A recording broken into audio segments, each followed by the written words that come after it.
This was a collaborative effort, so I had 3 other artists work on painting this with me and designing components of the mural, and then of course a couple other assistants who came and helped, and then you all came and helped paint as well. So there was about 10 or so people who worked on painting this mural, which is really cool.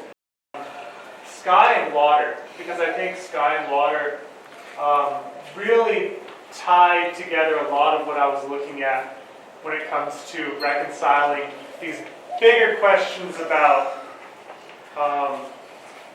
considering stories of history and, of course, some of the most apt symbols to succinctly encapsulate how we understand those stories in our relationship to the natural world. And so there's the constellation of Aquarius for the water bearer, and then, of course, the Pleiades for this eagle. And the Pleiades is a constellation that has many times been documented in various archaeological sites around New Mexico, Chaco being one of them. We have a depiction of a petroglyph that's just outside of Socorro, New Mexico. And so this petroglyph was from the Pueblo formative era. And there's also another depiction of the 1054 supernova that I incorporated into this mural, and that's the pot that's depicted or painted on this west panel wall that's facing the entranceway. So that pot has a representation of the supernova, and then of course either the constellation Taurus, or on these 2 east and west panels we have a depiction of the relationship between Ursa Major and Cassiopeia as they circumambulate the North Star, which is a pretty nifty seasonal calendar to observe, and it's one that's been depicted in various forms of pottery as well. And so looking at how those constellations have been a timekeep for different people around the world and how we can still use that today to determine what season we're in.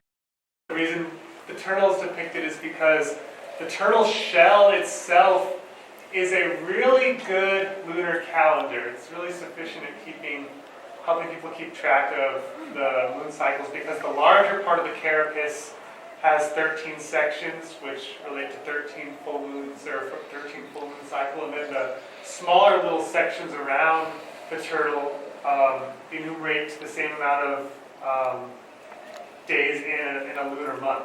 And so you could use a turtle shell as a moon calendar, and so I had Norma come in and paint a turtle moon calendar, a traditional New Mexican sun design. On this side with some clouds, and on the opposing side I have a lunar scape, and so the moon depicted there. I think there's a teeming amount of potential for how, the history of astronomy in New Mexico is going to be told.